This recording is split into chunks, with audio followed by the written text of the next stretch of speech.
قل اللهم فاطر السماوات والأرض عالم الغيب والشهادة أنت تحكم بين عبادك فيما كانوا فيه يختلفون فاطر السماوات والأرض جعل لكم من أنفسكم أزواجا ومن الأنعام أزواجا يذرؤكم فيه ليس كمثله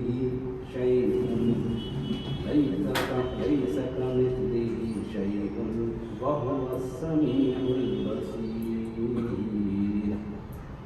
هو الله الخالق البارئ المصور له الأسماء الحسنى يسبح له ما في السماوات والأرض وهو العزيز الحكيم.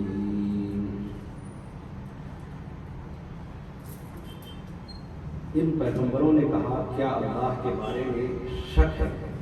جو آسمانوں اور زمین کا پیدا فرمانے والا ہے، جو تمہیں بلاتا ہے کہ تمہارے گناہوں کو تمہاری خاطر بخش دے اور تمہارے نافرمانیوں کے باوجود تمہیں ایک مقرر میعاد تک مہلت دے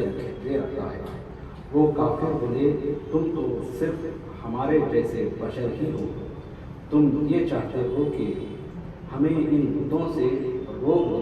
جن کی پرستش ہمارے باپ دادا کیا کرتے تھے، تو تم ہمارے پاس کوئی روشن دلیل لاؤ۔ آپ عرض کیجیے الزمر، یہ پچھلی آیت سورہ ابراہیم آیت نمبر 10 الزمر۔ آپ عرض کیجیے اے اللہ، آسمانوں اور زمین کو عدم سے وجود میں لانے والے، غیب اور ظاہر کا علم رکھنے والے، تو ہی اپنے بندوں کے درمیان ان امور کا فیصلہ فرمائے گا جن میں وہ اختلاف کیا کرتے تھے۔ پھر اگلی آیت الشورى آیت نمبر 11۔ آسمانوں اور زمین کو عدم سے وجود میں لانے والا ہے، اسی نے تمہارے لیے تمہارے جنسوں سے جوڑے بنائے اور چوپایوں کے بھی جوڑے بنائے، اور تمہیں اس جوڑوں کی تدبیر سے پھیلاتا ہے، اس کے مانند کوئی چیز نہیں ہے اور وہی سننے والا دیکھنے والا ہے۔ الحشر، وہی اللہ ہے جو پیدا فرمانے والا ہے، عدم سے وجود میں لانے والا ہے، یعنی ایجاد فرمانے والا ہے، صورت عطا فرمانے والا ہے۔ الغرض سب اچھے نام اسی کے ہیں، اس کے لیے وہ سب چیزیں تصدیق کرتی ہیں جو آسمانوں اور زمین میں ہیں، اور وہ بڑی عزت والا ہے، بڑی حکمت والا ہے۔ اب یہاں پہ اس ان آیتوں میں بھی آپ ایک چیز غور کریں، بار بار یہاں پہ فاطر، لفظ فاطر کی وضاحت فرماتے ہیں کہ عدم سے وجود میں لانے والا۔ تو اس میں وجود باری تعالیٰ کے اوپر کیا دلیل ہے؟ وہ یہ کہ آج کا جو سب سے بڑا چیلنج سائنس کا ہے وہ یہ کہ ایولیوشن پروسیس کو تو جان لیے کہ ایولیوشن کیسا ہوتا، ایک چیز ہے تو اس سے ایولیوٹ کیسا ہوتے جاتی ہے اگلی چیز، تو تدریج ایک طریقہ کار میں آگے بڑھتے کیسے جاتے ہیں۔ لیکن سوال جو سب میں بڑا سوال جو آج جو سائنس کے سامنے وہ چیلنج ہے وہ یہ کہ جو نہ ہونا ہے یعنی نان ایگزسٹنس ہے، اس سے ایگزسٹنس میں کیسے آئی کائنات، یہ ایک بہت بڑا چیلنج ہے جس کا سائنس کے پاس جواب نہیں ہے۔ اس کو بائی چانس کا ہی لفظ دیتے وہ لوگ، مطلب بائی چانس آ گئی تھی، اس کا کوئی اس کے بعد اگر تو یہ کہ جیسا پچھلی جیسے ہم سن رہے تھے کہ آئنسٹائن کا وہ ہر سائنٹسٹ کا جو بنا لاز آف ریفرنس دے کے بتا رہے تھے کہ ہر سائنسدان یہ مانتا تھا کہ ایک لیول پہ جانے کے بعد سائنس کو ماننا پڑے گا کہ ایک خالق کائنات، ایک ایسی ڈیوائن انٹرونشن ہے جس کی وجہ سے جو بنا کائنات وجود میں آئی۔ کیوں؟ کیونکہ وہ بگننگ کے پاس جانے کے بعد وہاں پر سارے کنیکشنز ختم ہو گئے، यानी एवोल्यूशन प्रोसेस को रिवर्स में अगर देखा जाए तो बिग बैंग थियरी तक हम कनेक्ट कर सके, हर चीज़ कनेक्टेड है एक के बाद एक। मतलब मसलन ये कि भाई अगर यहाँ पे लोहा पाया जाता ज़मीन में तो ये कहाँ से आया, फिर जब उसके ऊपर गौर करें तो फिर एक कई हज़ारों लाखों साल पहले ये इस लोहे की जैसी दुनिया एक बहुत बड़ा एक प्लैनेट था जो ये आपस में टकराए, उधर लोहा इससे टकराया, लोहा फिर तांबे से कोई बड़ा प्लैनेट था उससे टकराया, कोई फिर वो कोई सोने का जितना कोई प्लैनेट था उससे टकराया, ये आपस में टकरा के सारे टुकड़े होकर वो बिखर गए, कुछ इधर गिरे कुछ उधर गिरे। अब ये कनेक्शन मिलते जा रहा है, फिर उसके बाद फिर वो टकराए क्यों आपस में, फिर उससे ऊपर चले गए। ये तमाम साइंस की मैथमेटिक्स इसको सॉल्व करती रहती है, इसको फिजिसिस्ट जिसको बोलते हैं, ये पूरा मैथमेटिक्स बोर्ड पर काम करते हैं। ये लोग जाके मुशाहदा करके नहीं करते, सारा आइंस्टाइन फिजिसिस्ट था, वो सारा काम बोर्ड पर ही करा पूरा, ट्रैवल करे बगैर जो ट्रैवल करके आज ट्रैवल कर रहे हैं उनकी उस चीज़ की भी उसने बोर्ड पर जो है सारी शनाख्त बताई आइंस्टाइन, उस तमाम मैथमेटिक्स का, तो वो पूरा कैलकुलेट करके बिग बैंग तक पहुँच गए। अब क्वेश्चन ये हुआ कि वो एक नुक्ते के अंदर जो कायनात गुम थी वो नुक्ता फटा कैसे, वो कुव्वत उस नुक्ते में आई कैसे जो आज तक कायनात फैलती जा रही है। जब फैल रही है, इतना फैलाव है तो फिर उतनी शिद्दत से फटा, और वो फोर्स इस कायनात में मौजूद नहीं, यानी है हम जिसको है कहते हैं उस है में वो चीज़ है ही नहीं जो उतनी कुव्वत रखती, और वो है क्या किनारा 14 बिलियन लाइट ईयर्स का बताया गया, तो उस किनारे से उस किनारे तक देख लिए उसके अंदर कुछ है ही नहीं, तो जो नहीं होने से होने में कैसा आई कोई चीज़, तो किबला हुजूर उस तरफ पॉइंट आउट कर रहे हैं बार बार, उन्हें अदम से वजूद में लाने वाले, यानी सिर्फ बनाने वाला नहीं, बनाने वाला क्रिएटर जिसको बोलते हैं। क्रिएटर कोई भी एक कार का क्रिएटर हो सकता, कोई क्रिएटर बन सकता, लेकिन अदम से वजूद, अल्लाह रब्बुल इज्जत की क्या शान है, वो सिर्फ जो चीज़ एग्जिस्ट नहीं करती, जो नहीं करती उसमें से उसने वजूद में लाया कायनात। जब भी यहाँ पे फातिर का जो वर्ड आया उसको किबला हुजूर इसको डिस्क्राइब करके लिखे थे, अदरवाइज दूसरे आप जगह पे आप देखेंगे, हमारे मौलाना आरिफ भाई इसकी तायद करेंगे, दूसरी जगह पे आप देखेंगे तो फातिर के वर्ड में अदम से वजूद लाना हर जगह नहीं मिलेगा। बोलते हैं कि फातिर समावाती वाला आसमान और ज़मीन को बनाने वाला अल्लाह, अब बनाने वाला हो सकता पहले कुछ मौजूद था और जोड़ के बनाए होंगे, एक सवाल कर रहे हो, क्रिएटर मतलब कुछ और था उसको जोड़ के आसमान बना दिया, नहीं यहाँ पर फातिर का वर्ड जो आया उसके लफ्ज़ के अंदर फोकस करें, तो ये फातिर वो है कि अदम से वजूद में लाने। अब ये पिछले जो सेशन में जो हम कंप्लीट करे थे वो हज़ खुद मौरिज़ वजूद में नहीं आई, इस इनायत से जो है वो दलाइल में थे। जितने साइंसी उलूम है वो सारे एग्जिस्टिंग प्रोसेस का जिक्र करते हैं, तो जो एवोल्यूशन का है। अब नेक्स्ट पॉइंट दूसरा इसी इन्हीं आयत है, पहले चैप्टर से जो अर्ज हुआ मुकम्मल वो एक साथ पढ़ लेता हूँ, ये चैप्टर कंप्लीट हो गया। तो दो प्रोसेस का इन्वॉल्वमेंट इसके अंदर मौजूद है, जो किबला हुजूर ने इन्हीं आयत की तफसीर में इस्लाम और जदीद साइंस की किताब में लिखा है, तो मैं उसको खाली रिफर किए बगैर मैं जो पॉइंट्स उसमें से किबला हुजूर की किताब से कॉपी कर लिया वो पढ़ूँगा। पहला पॉइंट ये, दो पॉइंट जो इन प्रोसेस ऑफ इसके अंदर क्रिएशन के अंदर है वो एक है कि एवोल्यूशन का प्रोसेस, दूसरा क्रिएशन का प्रोसेस, दोनों इसके अंदर मौजूद है। यानी यहाँ पे अल्लाह ताला यहाँ पे इरशाद फरमाए कुरान में कि वही है जिसने सब कुछ जो ज़मीन में है तुम्हारे लिए पैदा किया, फिर वो कायनात की बालाई हिस्सों की तरफ मुतवज्जो हो। अब इसके अंदर वो राज है कि अल्लाह रब्बुल इज़्ज़त ये नहीं फरमा रहे कि कुल कहा तो सब कुछ हो गया, नहीं, इससे पता चल रहा कि अल्लाह रब्बुल इज़्ज़त पहले एक चीज़ बनाई मुकम्मल करके फिर अल्लाह रब्बुल इज़्ज़त दूसरी तरफ मुतवज्जो हो गई, यानी इसके अंदर तदरीज के साथ बनने का इशारा शामिल है। ठीक है, अब ये सारी चीज़ें अपन क्यों डिस्कस कर रहे हैं, आप देखेंगे मजालिसुल इल्म की जो सीरीज़ है करीब 18 से 19 से लेकर 40 में एपिसोड तक, यानी ये 20-22 का जो एपिसोड है पूरा इसी के ऊपर फोकस करेगा मुकम्मल। उसकी वजह ये है कि अब यूरोपियन कंट्रीज में अक्सर जो इंग्लैंड से उस तरफ तुर्की के ऊपर जितने भी कंट्रीज हैं वो सारे European countries, America, north America का पूरा 60 से लेकर 90% वहाँ पे एथीस्ट हो गए, एथीस्ट यानी जो मजहब को नहीं मानने वाले। किसी भी तरीके। अब जब मजहब को नहीं मानते तो उनके सामने आप सवाल रखो कि भाई शादी की क्या ज़रूरत हो, जाहिर सी बात है शादी की ज़रूरत ही नहीं है, शादी मजहब बोलते,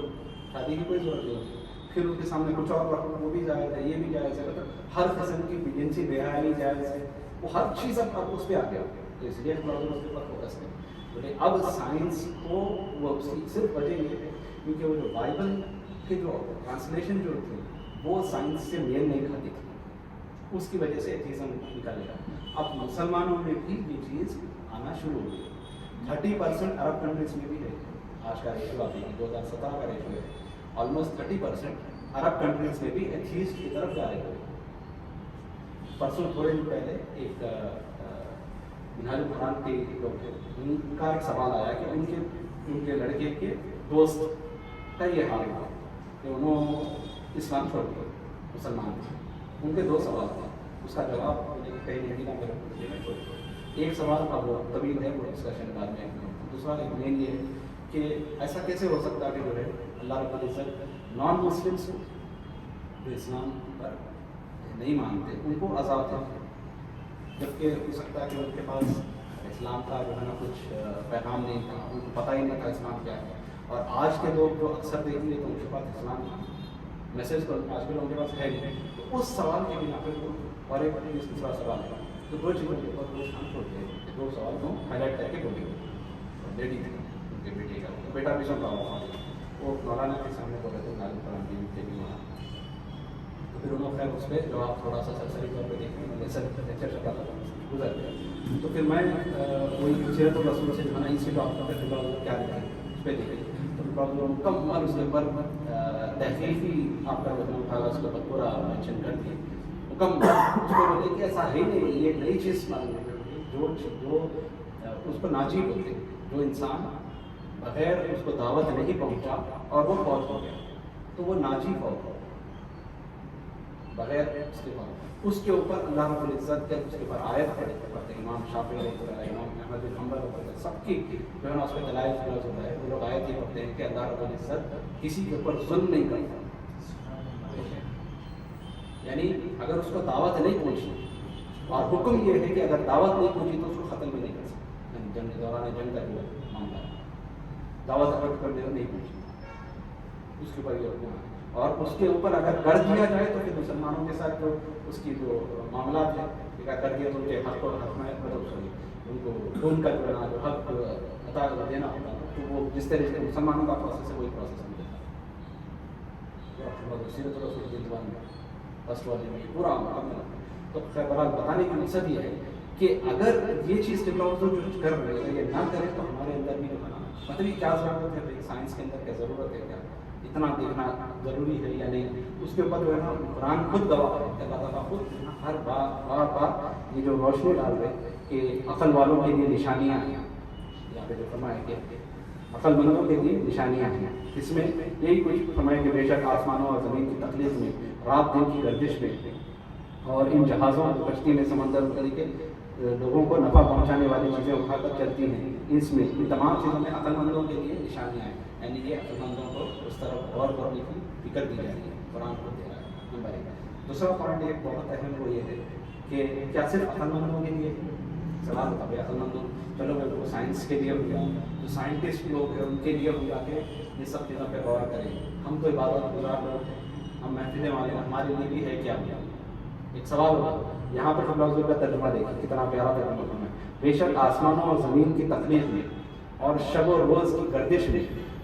अक्ल सलीम वालों के लिए अल्लाह की कुदरत की निशानियाँ हैं।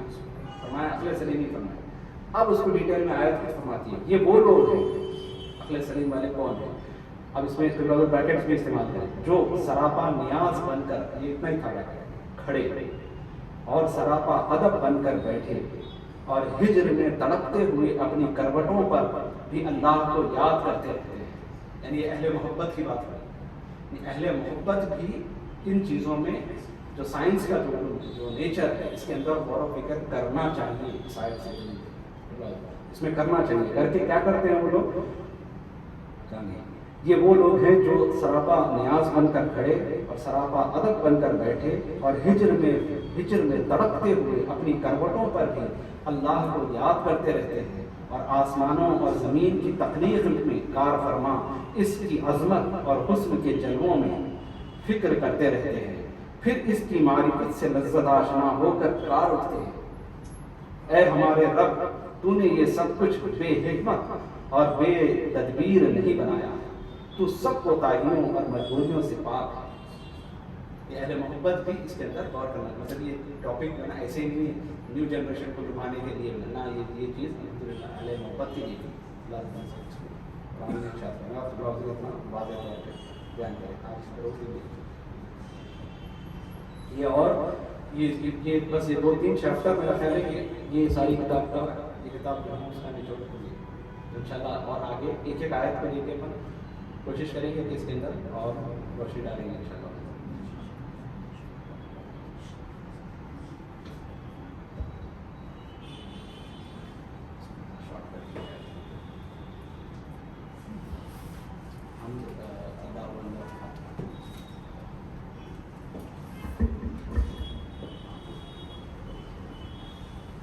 درود پاک پڑھیں۔ اللہم صلی علی سیدنا و مولانا محمد وعلی آلہ و صحبہ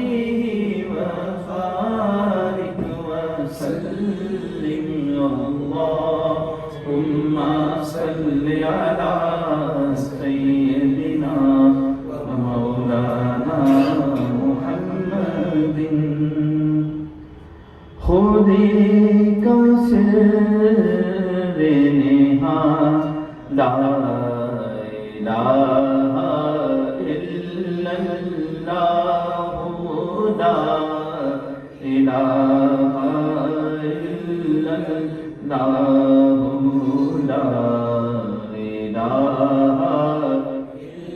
اللہ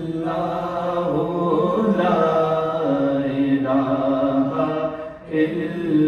اللہ خودی ہے تیرے پسند لا الہ الا اللہ لا الہ الا اللہ۔ یہ دور اپنے براہیم کی تلاش میں ہے، یہ دور اپنے براہیم کی تلاش میں تھا، سرم کدا تھا جہاں لا الہ الا اللہ لا الہ الا اللہ لا الہ الا اللہ لا